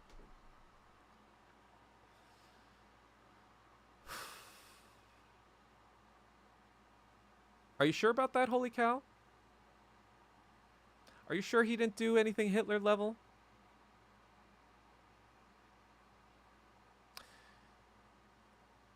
You know how he hit 3 jails in 2 minutes? 3 separate jails in 2 minutes? With the neo-Nazi gang? Killing innocent people to save his own skin? Well, they weren't innocent, but they would serve the death penalty, right? At the end of season 4, right? Or the first half of season 5 when he kills everyone, right? In those jails. And the guy was like, wait, this is impossible. Like whacking Bin Laden wasn't this difficult. Bin Laden, right? That's an interesting reference, right? Israel, Bin Laden. But aside from that, do you know Operation Barbarossa? 1941, where Hitler invaded the Soviet Union at 3 separate points simultaneously to try to break the Soviet defense with the Wehrmacht. Yeah. So yeah, maybe not the scale. Obviously, he didn't Holocaust all these people, whatever, blah blah blah. But he did sell drugs, right? That's a fucking shit ton of people's lives he probably ruined through, methamphetamine. And he was selling drugs to Czechoslovakia, Czech people, right? Where do you think they got the habit from? Where do you think the Czech Republic got their meth habit from? Right? Yeah, he wasn't at the scale of Hitler. He didn't fucking, make like his own fucking death camps for random people. But who's to say that it wasn't just because he wasn't at the scale of Hitler? Like, that's the other thing, too. Like, yeah, Hitler was evil. But it's like if other people were in Hitler's position and did the same fucking... a lot of them would have done the same fucking thing to gain power themselves. Exactly. Tank chocolate. Panzer Chocolat. You remember it, Andrew, you. So, yeah, he's not Hitler's first... he's not as bad as Hitler because he didn't Holocaust a bunch of people or whatever. Yeah, sure, I guess. Fine, whatever. But he's kind of like not a good person to root for. Right? And me, myself, I'll self-crit. I was like, yo, fuck that. I'm Walter White all the way, baby. I'm Walter White. Let's go. That's the other thing about Walter White, right? Walter White. WW. They talk about Walt Whitman, Willy Wonka, whatever. Woodrow Wilson. Woodrow Wilson was an interesting one. Woodrow Wilson was an interesting thing that Hank Schrader brought up. Was he not? But also, he says Walter White. Walter White. Wow, wow, wow, whoa. A WW. What does WW stand for typically? World War One? World War Two? World War Three? It's all in the fucking show, guys. It's all over. I don't know how I didn't see it before, but now that I see it, it's like, holy fucking shit. This is about the Nazis. This is about, because like, as we all know, we have Godwin's law, right? As time passes in a political debate, a comparison to Hitler, the chance of a comparison someone comparing someone to Hitler reaches 100%, right? The probability. And so that's kind of like why I think he made it like that, because it was like, oh, what if I got people to root for Hitler? Yes, not the actual Adolf Hitler, but somebody who had as much evil inside, but just didn't have the power to express it. But yeah, let me just share the Discord, and I don't know if anyone sent me any questions. Invite.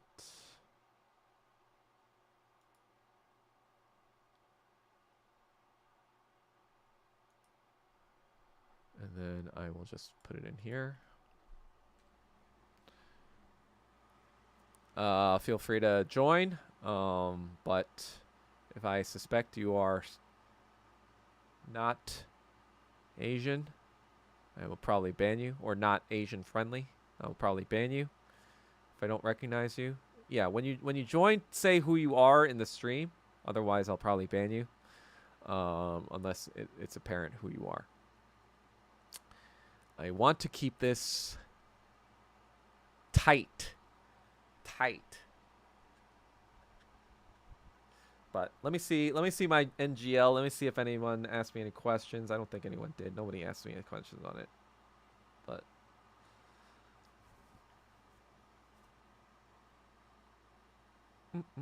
actually, I got a new message last week. How do you feel about the sale of TikTok? Oh, that's a good question. Well, I think it has to do with a lot of factors. On China's angle, it's probably been a long time coming. They've been figuring out how to do this deal and what makes sense and pros and cons of whatever.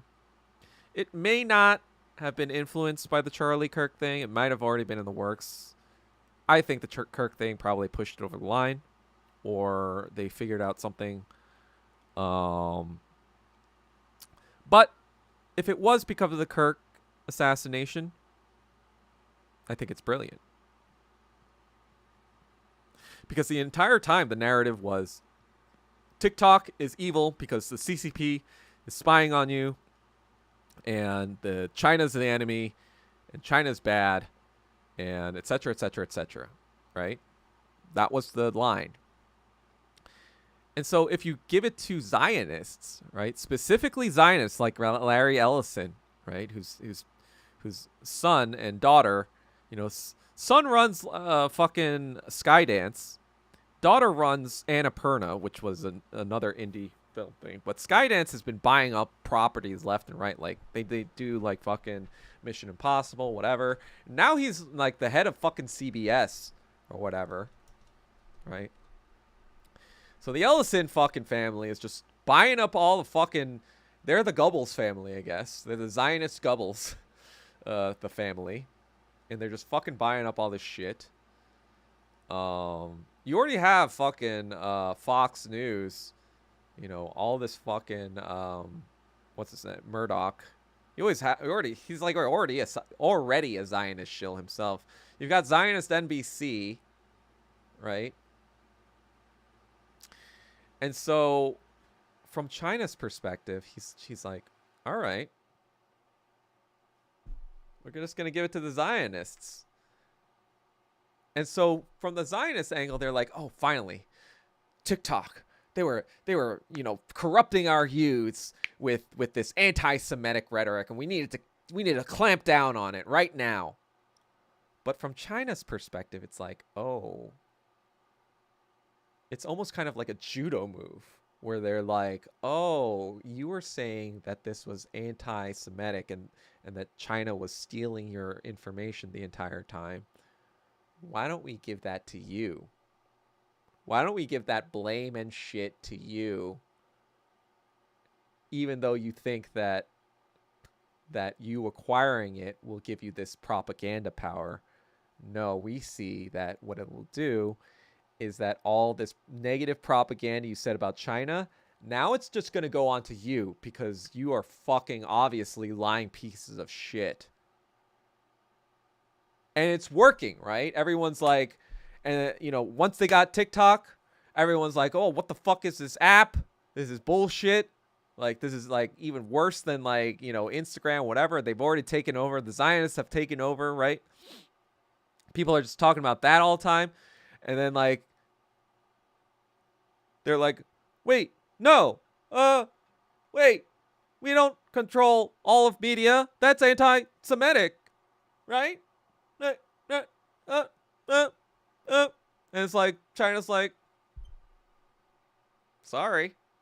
And it's like, oh, wait, so it's okay for Israel to have all our data and spy on us and kill us if they want to. But it's not okay for China to not have that data. And it was all siloed in fucking Oracle databases anyway. It's not okay for China to have that. But wait, why? What did China do to us? Wait, but what's Israel doing to our politicians? You know, it was just kind of like a fucking, like, China saw, if in fact it was for that purpose, China saw a fucking opportunity to do a snake maneuver. We call that a snake maneuver in Wing Chun, where you kind of like let's say the opponent is pressing pressure here, you kind of like let that happen, and then you go like that, and then you like fucking punch him in the fucking face using his own fucking momentum and off balance to be like, boom, headshot. You know, like if they're punching you, right? One of the moves is to like catch it, grab it, and then punch right at the same fucking time for maximum fucking impact. So, you know, there's a lot of that shit in Wei-Key too. Like there's a lot of encirclement tactics. There's a lot of like strategy and that kind of like thing. And I'm like, oh my god, we just saw a fucking snake maneuver right in the fucking face of the Zionists.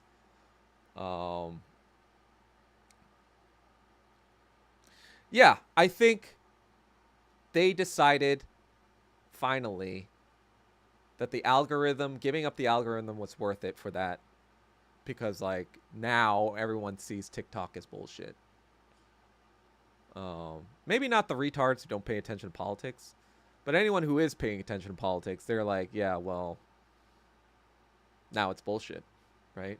You're not gonna convince people, oh yeah, Israel is great again, like just because TikTok is censoring everything. That's actually your Streisand affecting, your Streisand affecting it, right?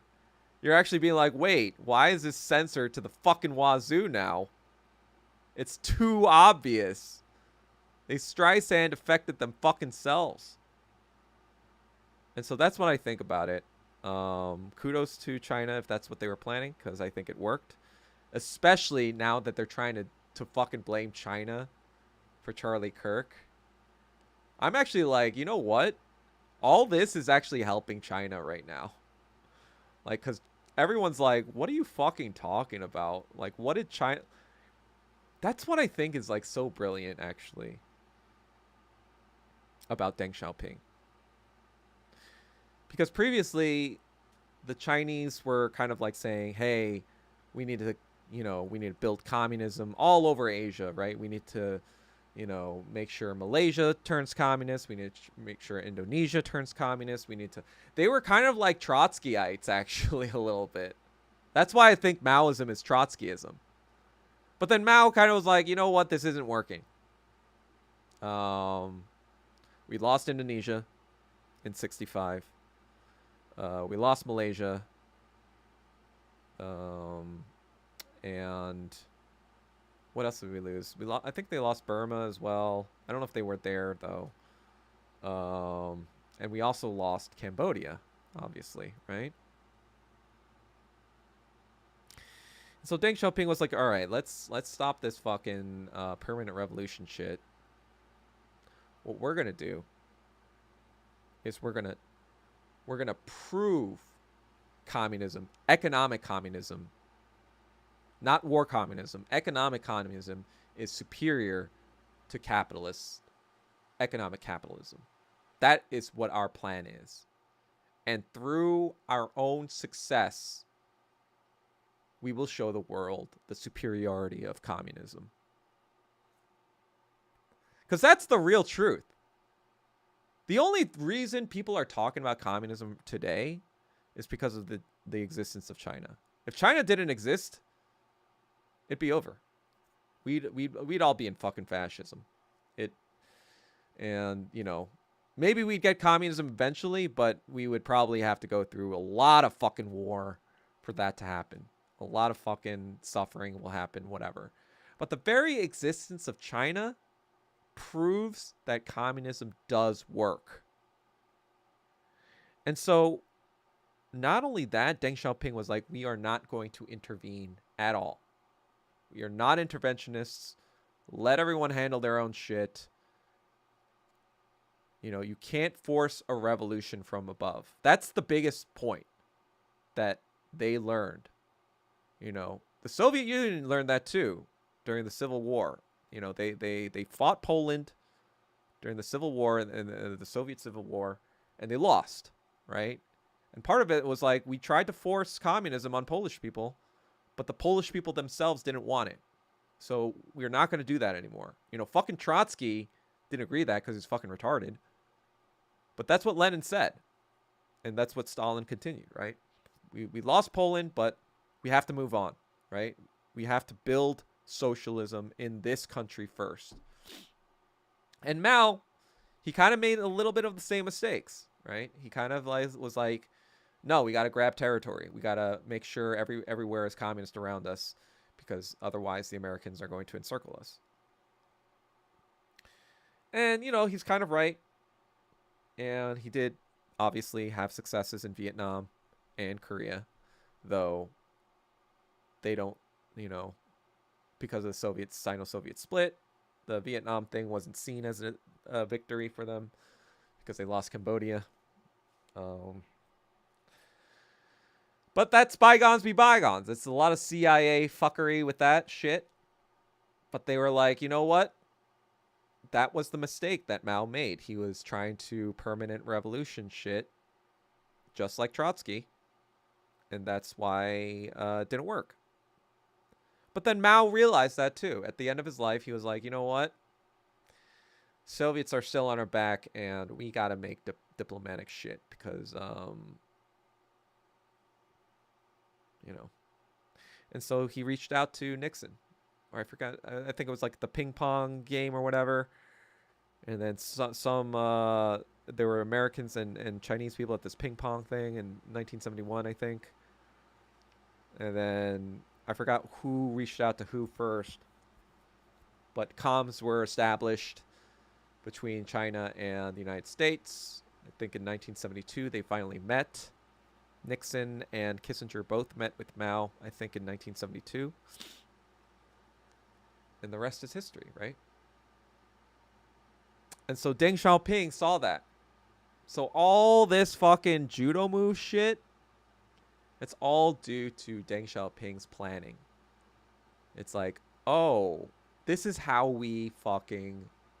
this was the same thing as the Candace Owens thing, right? The U-2 spy plane thing.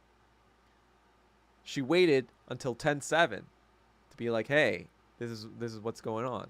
And so it's the same fucking thing with this TikTok thing. It's like, hey, we waited for the proper moment where the maximum amount of hypocrisy will be exposed to sell it to fucking Israel or America. Right? See how I even mistakenly said Israel?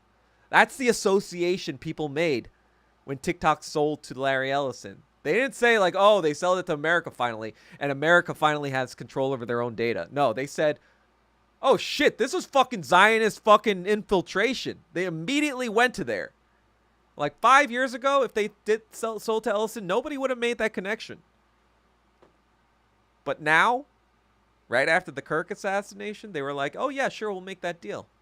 Hey guys, you want to make that deal? We'll make that deal. Because, come on.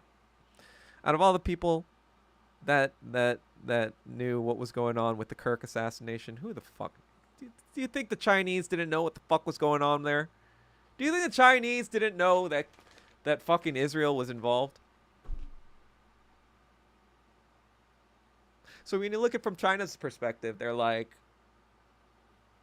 bruh, this is a fucking opportunity of a lifetime. Because they were probably already talking deal terms or whatever with Ellison and Oracle, whatever, blah, blah, blah. But then they were like, you know what? We don't need those terms anymore. We can just sign. We could just sign. And, being fucking, capitalist retards, they're like, oh yeah, we got it. We fucking won.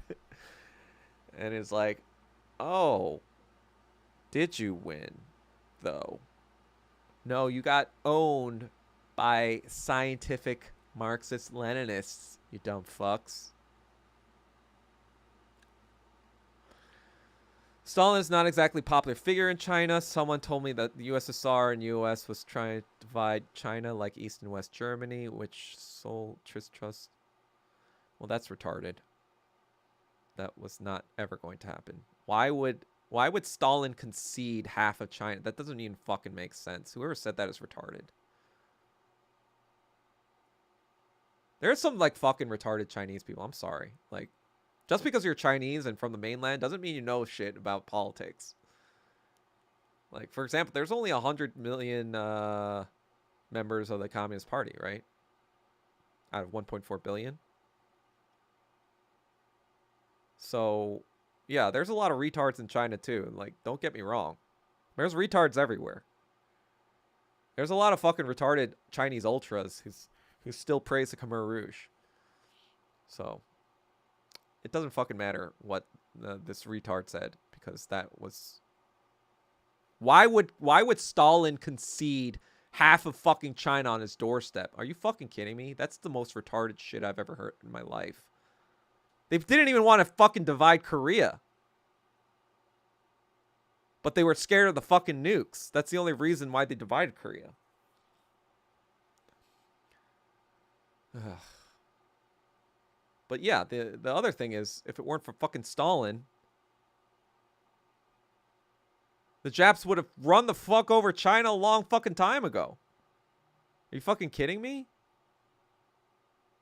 The Japs would have run them the fuck over. Because who the fuck was supplying the KMT with weapons to fight the Japanese after 37? It was the fucking Soviet Union.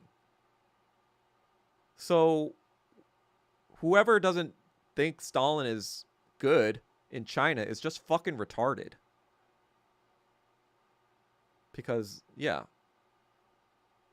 he was the one supplying China with fucking weapons to fight the Japanese until Lend-Lease happened, which was much, much fucking later in 1941.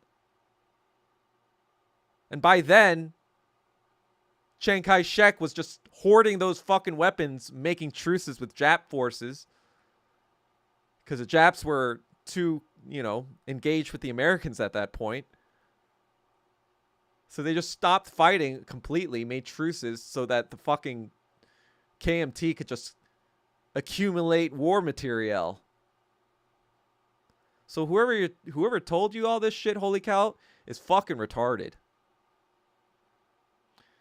Anyway.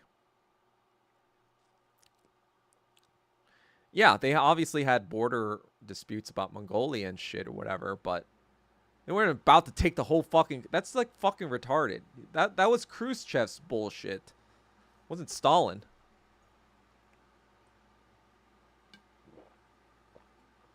Now, was Stalin perfect with China? No, of course not. I feel like Stalin probably sunned Mao a bit. Try to, sun him. He definitely sunned Kim Il-sung, right? Or tried to.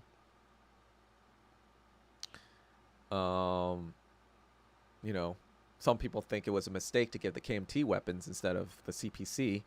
But the CPC at that point were an unproven ragtag force. They had just come around, they had just survived the Long March. So, logistically, it was not even that easy to give the CPC that many weapons because they weren't even established. Whereas, yes, Chiang Kai-shek did have a network. He knew all the warlords. He was connected to the entire fucking country's network, right?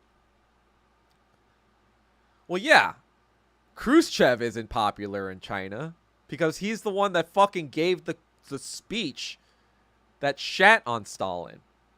And that's what Mao was crashing out about. He was like, what the fuck is this bullshit, you dumb fucking Soviet pieces of shit?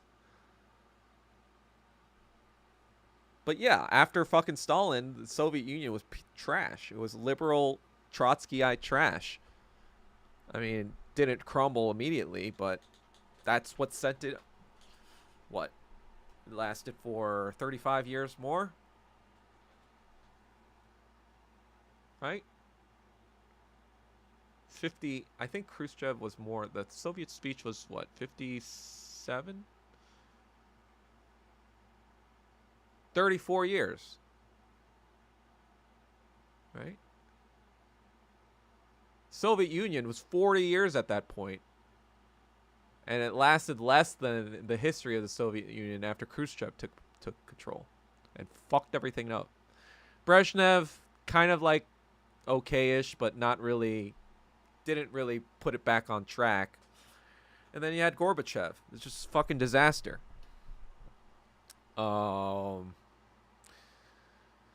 had Yeltsin, Gorbachev, all those fucking retards, right? But yeah, I mean, not only Chinese people, just Marxist Leninists in general hate those retards because they fucking betrayed the revolution. Especially Gorbachev, right? He outwardly betrayed literally betrayed the Soviet Union. But Khrushchev, I think, there's conspiracy theories that Khrushchev poisoned Stalin that caused his death. Definitely killed Beria, who was probably going to be the next leader after Stalin. So yeah, there was a little bit of power struggle, and Khrushchev was a piece of shit. He didn't even last very long in office because he was not a good leader. But yeah. All right, I think I answered that last question. Oh man, been yapping for 2 hours. I will try to fucking fix this once and for all. I think the stream hasn't been that choppy though. Maybe not as choppy as it was last time, but I will try to figure out what the fuck's going on here. All right, I'll talk to you guys later.